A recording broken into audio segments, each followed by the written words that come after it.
Audio 5 पुस्तकालय सच्चे देवालय। लेखक वेदमूर्ति तपोनिष्ठ पंडित श्रीराम शर्मा आचार्य। ज्ञान देवता के मंदिर। जन रुचि जगाने का श्रेष्ठ साधन। आत्म कल्याण और जीवनोत्कर्ष की दिशा में आशाजनक प्रगति तभी संभव हो सकती है जब उस दिशा में बढ़ने के लिए आशाजनक प्रेरणा और प्रकाश प्राप्त हो सके। यह प्रेरणा और प्रकाश केवल सत साहित्य के द्वारा ही प्राप्त किया जा सकता है, क्योंकि सत साहित्य से संपर्क स्थापित करके ही वह विवेक विकसित किया जा सकता है जिसके द्वारा जीवन में आने वाली गुत्थियों को सुलझाया जा सके। इन दिनों व्याप्त उलझनों और गुत्थियों का भी यही कारण है कि लोग किसी भी बात को विवेकपूर्वक सोचने समझने की स्थिति में नहीं हैं।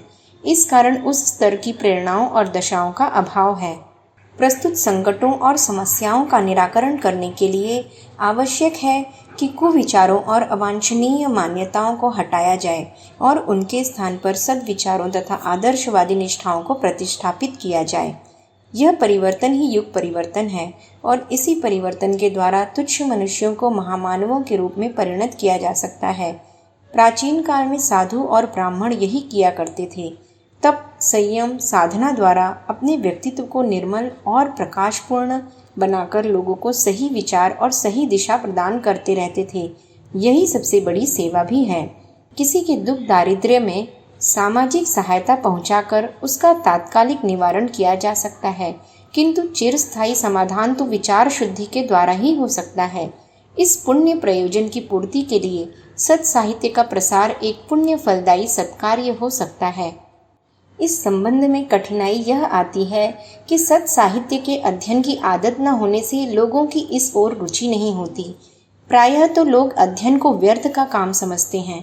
अनपढ़ लोगों को तो अक्षर ज्ञान भी नहीं होता, इसलिए वे कैसे पढ़ें? प्रश्न उनका नहीं है। पढ़े लिखे व्यक्ति भी अध्ययन से विरत पाए जाते हैं। या तो उनमें पढ़ने की रुचि नहीं होती भी है तो वे पढ़ने को खाली समय काटने का साधन मात्र समझते हैं। ऐसी दशा में अच्छी पुस्तकों का प्रचार, सत साहित्य को लोकप्रिय बनाना भी एक महत्वपूर्ण और श्रम साध्य कार्य है।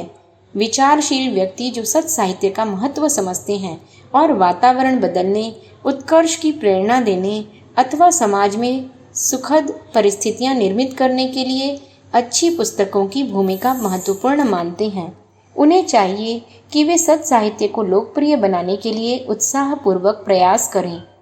रुचि जगाना भी एक कार्य। यह कार्य केवल पुस्तकालयों द्वारा ही नहीं किया जा सकता। पुस्तकालय तो एक ही स्थान पर स्थित रहते हैं। उनसे वही लोग सरलतापूर्वक लाभ उठा पाते हैं जो पुस्तकालयों में आते जाते हैं अथवा जिनकी उनमें रुचि होती है। जिन लोगों में अच्छे साहित्य के प्रति रुचि ही नहीं है, जो सद्ज्ञान का महत्व ही नहीं समझते, उनके लिए पुस्तकालय की उपयोगिता नहीं रह जाती।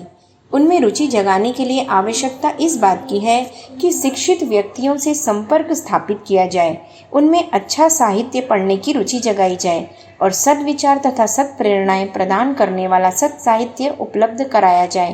प्राचीन काल में भी साधु ब्राह्मण घर घर जाकर अलग जगाते थे और जनमानस को शुद्ध करने के लिए उनके अंतःस्थल तक धर्म एवं अध्यात्म का प्रकाश पहुंचाते थे। इन दिनों सत साहित्य पहुंचाने की बात घर घर जाकर अलग जगाने और सद्ज्ञान संदेश पहुंचाने के ब्राह्मण का धर्म का ही निर्वाह करती है। झोला पुस्तकालय उपयोगी प्रयास। इस दिशा में युग निर्माण योजना के सदस्यों ने झोला पुस्तकालय का कार्यक्रम चलाकर सत साहित्य को लोगों तक पहुंचाने का कार्य बड़े प्रभावशाली ढंग से किया है। इस तरह का प्रयास विचारशील और सत साहित्य को लोकप्रिय बनाने की आवश्यकता समझने वाले उत्साही व्यक्ति भी सफलतापूर्वक सरलता से चला सकते हैं। कार्य की दृष्टि से यह जरा भी कठिन नहीं है। हाथ में कपड़े, जीन या प्लास्टिक के हैंडबैग आमतौर से पढ़े लिखे लोग लिए रहते हैं। यह झोले शिक्षित होने की पहचान है। इनमें आवश्यक कागज पत्र लेकर पढ़े लिखे लोग चलते हैं। अब तो ऐसे सुंदर और खूबसूरत झोले भी आने लगे हैं जिन्हें हाथ में रखने या कंधे पर लटकाने में शोभा और ज्ञान बड़ी प्रतीत होती है। ऐसा एक झोला साथ रखा जाए और उसमें 25-30 ट्रैक्ट या पुस्तक डाल ली जाए। यह करने में किसी को कोई कठिनाई सहने अथवा अतिरिक्त भार उठाने जैसी स्थिति का सामना नहीं करना पड़ता।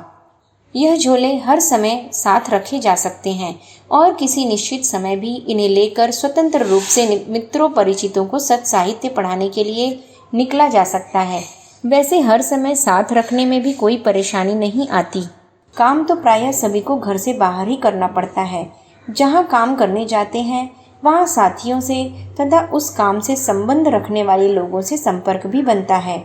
जिनसे संपर्क होगा उनसे काम की या बेकाम की कुछ न कुछ बातें भी होती हैं। उसी वार्तालाप में यदि प्रसंग के अनुरूप सद्विचारों और सत्प्रेरणाओं के महत्व की चर्चा छेड़ दी जाए तो उससे बातचीत का आनंद बढ़ता ही है, घटता नहीं। जिस विषय की पुस्तकें अपने झोले में हों वह चर्चा प्रसंग भी उसी विषय का ही होना चाहिए। बात आगे बढ़ चले और साथी मित्र उसमें रुचि लेने लगें तो उसे बताना चाहिए कि इस विषय की महत्वपूर्ण पुस्तक भी अपने पास है और पढ़ने के लिए अभी हाल मिल सकती है। यदि वह उत्सुकता प्रकट करे तो छेड़े हुए विषय से संबंधित एक पुस्तक उसे दे दें और विवरण लिखने के उद्देश्य से झोले के साथ रहने वाली कॉपी में उसे नोट कर लिया जाए। इस प्रकार दिन भर में जिन लोगों से वास्ता पड़े, जिनसे चर्चा चल सके और रुचि उत्पन्न होती दिखाई देने लगे तो उन्हें पुस्तक देते रहा जा सकता है और फिर दूसरे या तीसरे दिन लौटाने का तकाजा किया जा सकता है। यह क्रम चलता रहे तो उस बीच जिन व्यक्तियों को अच्छी पुस्तकें पढ़ने का चस्का लग जाएगा, पीछे वे स्वयं ही पढ़ने के लालायित रहते और मांगते दिखाई देने लगेंगे। झिझक और उपेक्षा। काम नया होने से शुरू में कुछ लोगों को झिझक भी हो सकती है, अजनबीपन भी अनुभव होने लग सकता है और संकोच भी हो सकता है कि न जाने देखने वाले लोग क्या कहेंगे। कहीं अपनी प्रतिष्ठा तो नहीं गिर जाएगी, कहीं कोई दिल लगी तो नहीं उड़ाने लगेगा। पर आमतौर पर देखा गया है कि ऐसा होता कुछ भी नहीं है। ये आशंकाएं सर्वथा निराधार ही सिद्ध होती हैं। सच्चाई तो यह है कि चर्चा यदि ढंग से की गई हो, चर्चा छेड़ने वाला समझदार और साथ वाले की मनोभूमि, प्रकृति, आवश्यकता और उलझन को भांप सके, उसी प्रसंग पर चर्चा छिड़े तो निश्चित रूप से बात सटीक रहेगी और जिस पर प्रयास किया गया है वह अपनी सामयिक समस्याओं संबंधी साहित्य पढ़ना आरंभ करेगा तथा धीरे धीरे सत् साहित्य का ही अध्ययन करने लगेगा। नया और तत्काल कोई लाभ न दिखाई देने वाला प्रयास होने के कारण उपेक्षा भी हो सकती है, लेकिन उपेक्षा तब होती है जब सामने वाले की प्रकृति कुछ हो और उसे अप्रासंगिक चीज थमा दी जाए। इसी प्रकार बिना कुछ पूर्व चर्चा किए यूं ही दवा दारू के विज्ञापनों की तरह किसी के हाथ में यकायक पुस्तक थमा देने की प्रतिक्रिया भी निराशाजनक होती है। आज के ज़माने में हर आदमी जो कुछ काम करता है उसमें उसका स्वार्थ छिपा रहता है। आदमी दूसरे के अनुरोध के पीछे उसका स्वार्थ छिपा होने की आशंका करता है। जब यकायक उसके हाथ में पुस्तक थमा दी जाती है और कुछ बताया नहीं जाता है तब वह सोचता है कि यह किताब बेचने की भूमिका न हो और पीछे उसके गले मूल्य चुकाने की आफत न पड़ जाए। ऐसा सोचकर वह उसे लेने में अरुचि दिखाने लगता है। ले भी ले तो अरुचि पूर्वक पढ़ने की फुर्सत न मिलने आदि का बहाना करके लौटा देता है। बहुत करके उसका अभिप्राय किसी अप्रत्याशित व्यय से बचने की भूमिका होता है। इस स्थिति की आशंका को पहले ही समाप्त कर देना चाहिए और अपना प्रयोजन ठीक तरह से समझा देना चाहिए ताकि इस प्रकार की उपेक्षा से सहज ही दूर रहा जा सके।